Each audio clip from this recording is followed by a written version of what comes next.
Don't stop just as you start to feel the real discomfort, because that is the key time where you're going to make the most important progress. Now, that can be in relation to exposures. You may have gone up the hierarchy, found a harder exposure. It's a bit of leap from the last one. You can't build up smaller and smaller exposures all the time so you're comfortable all along the way. Often you'll have to take these big leaps. And you've got to a point, there's a big leap, and it feels, it's too much. I'd rather go back to sitting at home, watching Netflix, just feeling that anxiety for now because I can't do that exposure. I'll do it tomorrow when my mind's better. No, because there will always be that discomfort until it's overcome. You won't get to a day where you're like, I'm comfortable to do it. You've just got to bite it and do it, right? And you've got to white knuckle it at times. Absolutely key for OCD recovery. So you need to look and think, I don't want to be trapped in this life no more, in this anxiety, complete chronic anxiety, locked, fearful. We can live with that. We can bring that for the ride, of course. But if we want to get to that point of internal peace, we have got to push through those illusionary barriers that OCD has got there in the mind. And that's one of those with exposures that you're going to have to do. And that might be the same with disputing irrational beliefs, breaking down that irrational belief. You may feel like, I don't want to give up that belief, like people often don't want to give up anger. I want to be angry. I want to shout my opinion because it's important that everyone must know. Well, is it wearing you out? Does anyone really enjoy being constantly angry? You hear a lot of people say things like, yeah, but I just want to be heard, and it's good to be really angry and make my point really strong. You can make a point strong firmly without yelling your head off. Yeah. And that is key, because nobody wants to be constantly angry. Albert Ellis said, anger is the one emotion that people want to cling on to because they don't understand how the irrational beliefs work. You can be very driven in your work and your life and passionate, and you can be driven. That doesn't mean you've got to be driven in a sort of fury of anger constantly.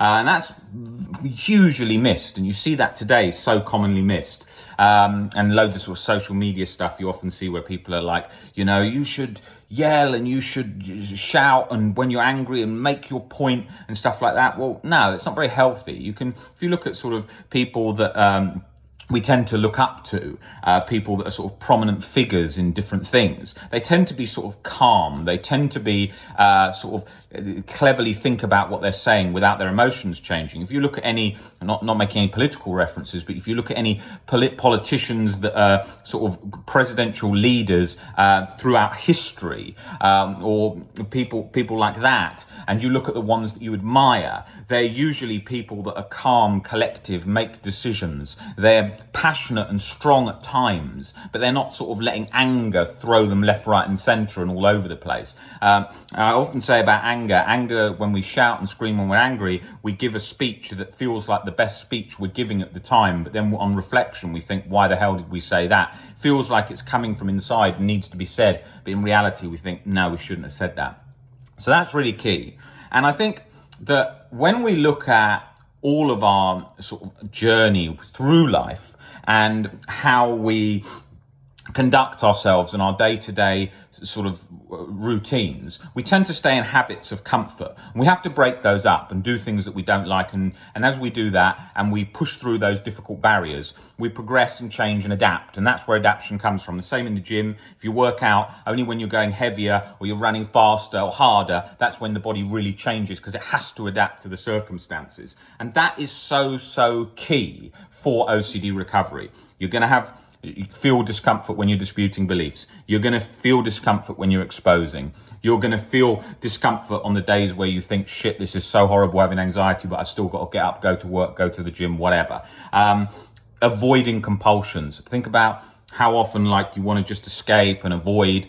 Don't do that. Some people live their whole lives in that. I see that every day. People that have avoided everything because of anxiety for 20 years. And it's understandable how those positions, those habits came into play. But it's so important to take action now so that we can really make change. I ruminated for years, 24/7, all the time, constantly trying to work things out to get myself out of an anxious cycle, out of an OCD cycle.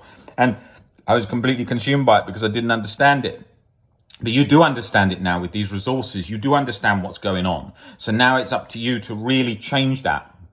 and create that forceful change to break those OCD habits so that you move towards OCD recovery, and that's key. My mind, it's free. There's nothing there. There's no intrusive thoughts bombarding. There's no chronic guilt, no chronic anxiety, not like nonsense that you sometimes hear like, oh, OCD recovery is where you're feeling intrusive thoughts, but they don't bother you as much and you feel some anxiety. That ain't recovery. Recovery is where you can't tell the difference between if you had OCD or not. In my head right now, I can't tell having OCD there. There's just no discomfort there.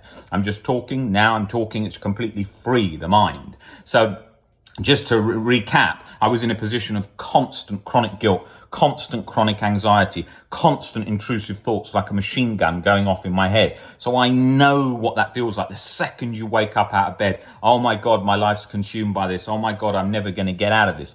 But with work and practice, it changed, and it changed my life. That's why I'm in this position today where I can see what recovery is like. It's like a factory reset. That's how it feels. And that's why I do all the work I do to show that and to demonstrate that how you can do that with work and practice and changing those irrational beliefs, facing those fears, learning to change your relationship with anxiety and general emotional discomfort. And you can recover too, but it's just got to be done one day at a time, practice and routine, and you will get there. And there is hope, of course, in any circumstance of OCD. I've never met anyone who couldn't recover. I've met plenty of people who think they're so-called treatment resistant, but certainly weren't. It's because it's complicated to understand how to recover without some tools to do that. If you don't understand like what's rumination, what's a compulsion, how to expose, how to break down irrational beliefs, how unconditional self-life and other acceptance works, it's very, very difficult. Hence why so many people are stuck in forums, back and forth reassurance, or just feeling hopeless because they've been somewhere that's told them leave thoughts there, and then when that hasn't worked, as not just leave thoughts there, mindfulness, meditation practice, all that kind of stuff, learning to leave thoughts coming through like clouds and all that stuff, and it's not worked because it doesn't work for chronic OCD.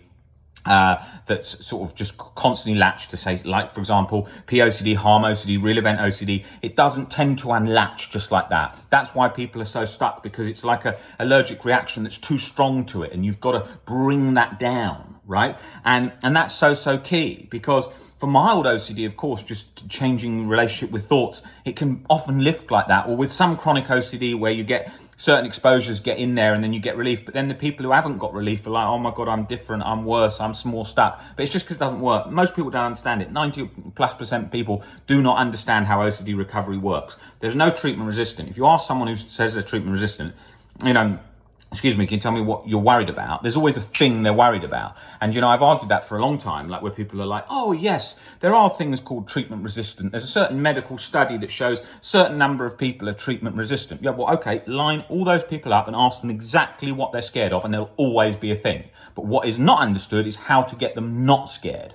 Okay, and then when you do that, and then you change, you sort of ease those cogs of acceptance that defuses them from the OCD thought, then they start to create distance with their thinking, and then they get better because of acceptance, oiling those cogs. But the problem is, because what happens is those people, they go, okay, well, I'm still scared. And they're like, have you tried CBT 5, 6, 7, 7? And they say, oh, I've done 10 sessions, got nowhere. I've done exposures, got nowhere. And they're like, maybe it's treatment resistant. How many meds have you tried? Oh, I've tried 4 or 5 meds. Yeah, mark it down as treatment resistant. That ain't treatment resistant. That's because someone's still scared, but most people don't understand how to change that fear in their head, which is by discussion of breaking down those irrational beliefs, fueling that cycle, and nicely nestling it in a snug place in the brain where OCD keeps it gripped.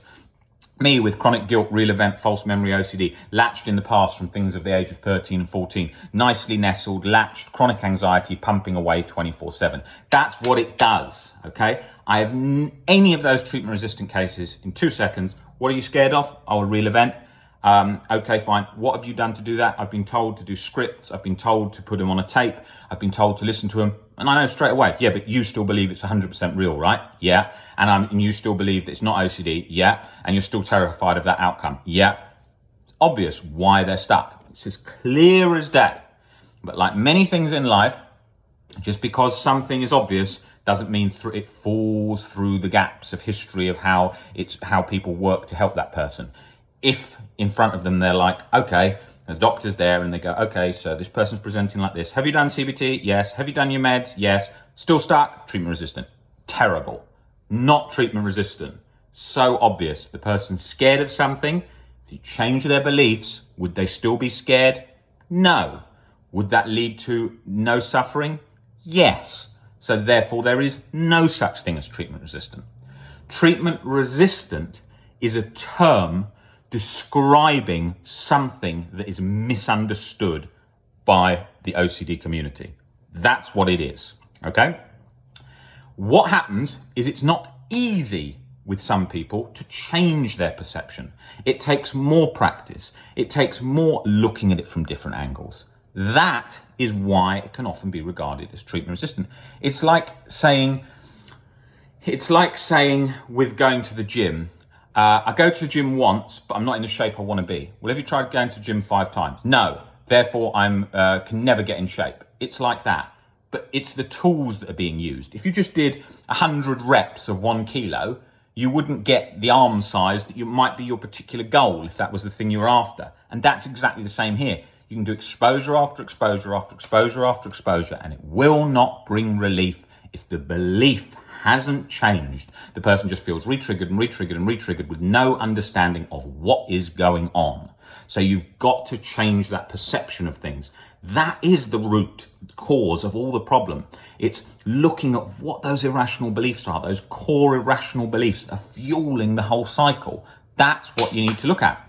Now, that doesn't always need looking at, but in a case where someone regards themselves as treatment resistant, they've done exposure, we've got to dissect and break down those beliefs that are fueling it. Fear of rejection is usually one of the most common one by others. Fear of rejection by themselves, not being able to accept themselves. Fear of death. Fear of loved ones hating them. Fear of society hating them. Fear of not living the life they want. Fear of being stuck forever. All those things. And those things are nicely sort of snugly fulfilled by them being stuck for a long time and told they're treatment resistant. Oh my God, it is terrible. I feel terrible and I'm going to be stuck forever. So then that nicely solidifies that belief in their head that I am stuck. I am treatment resistant. They told me. I went there. I didn't get better. I went there. I didn't get better. It doesn't matter how long you have been stuck. It doesn't matter how many years. It doesn't matter how strongly. It doesn't matter how many meds you've taken. It doesn't matter how many places you've been to. We've got to look at what those beliefs are that are fueling the cycle. And it's always the same story.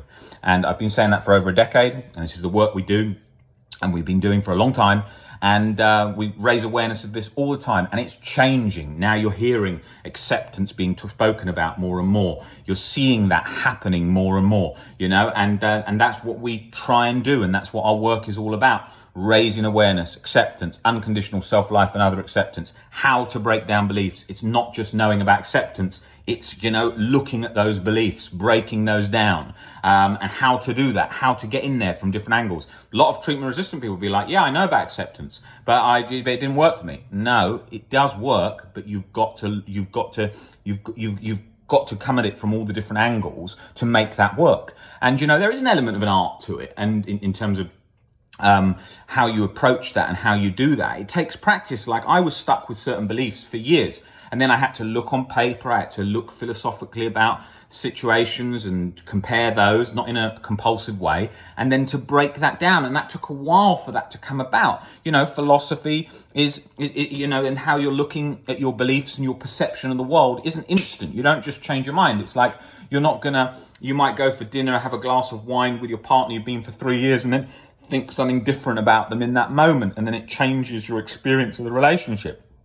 Life is these changes that are happening bit by bit, so you can't just force it, the same as you can't just paint a picture. If you just paint a picture, it's not going to be the same as if you paint a picture with a more depth of insight into the world after a certain experience and looking at other artists. There's an element of an art to it. That doesn't mean it's a long, crazy long journey where it's very technical. It isn't, but it's more technical technical than what most people want. It's not something that you can just go to a doctor and they say, here's 3 sessions, change your whole life philosophies, all your perception and everything in 3 hours. That ain't going to happen.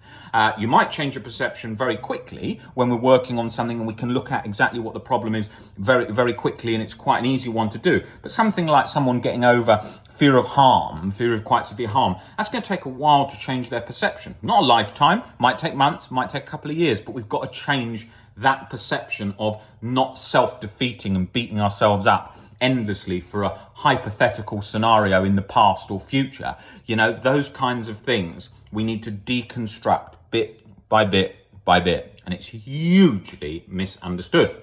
And what most of the time I'm having to demonstrate and show, and that's why we do all these videos on this channel, to demonstrate everything we're doing and show how we get to those points rationally, so we can show the evidence for, okay, that belief equals that, that's why you've got this outcome. If you think this, you feel anxious. If you think that, you won't. But what evidence have you got supporting the new rational belief rather than the old irrational belief that was fueling chronic guilt and anxiety? And that's what we're doing, working and putting those steps into place bit by bit by bit, and highlighting all the time why people aren't hopeless and treatment resistant if they've tried a couple of sessions of CBT and not recovered. The reason being that was nowhere in enough depth for them to recover. And it's also a reason why so many people feel suicidal, because what happens is they go to a place, they go to another place, they do a couple of sessions here, a couple of sessions there. They think, oh my God, I haven't got better. I'm treatment resistant, I'm stuck. And then because they then think that that means they're stuck forever, they feel hopeless and then feel very bad. And that comes down to not understanding and not good enough awareness of how OCD recovery works. And the most important message I try and highlight is OCD recovery is very much like that kind of factory reset in terms of no chronic guilt, no chronic anxiety, no intrusive thoughts bombarding you like a machine gun, because that is so often misunderstood. People say, oh yeah, OCD recovery is feeling chronic guilt and anxiety on and off, on and off. No, once you're believed to be better, you don't. I don't feel chronic guilt and anxiety on and off. I don't feel intrusive thoughts. I get the same number of intrusive thoughts as someone who hasn't got OCD. I could get a setback if a very triggering situation came along, like I got a disease. I could feel very triggered and the OCD could rise up, the same as an alcoholic who put a beer in his hand after being sober for a long time, could feel those sort of pathways activated.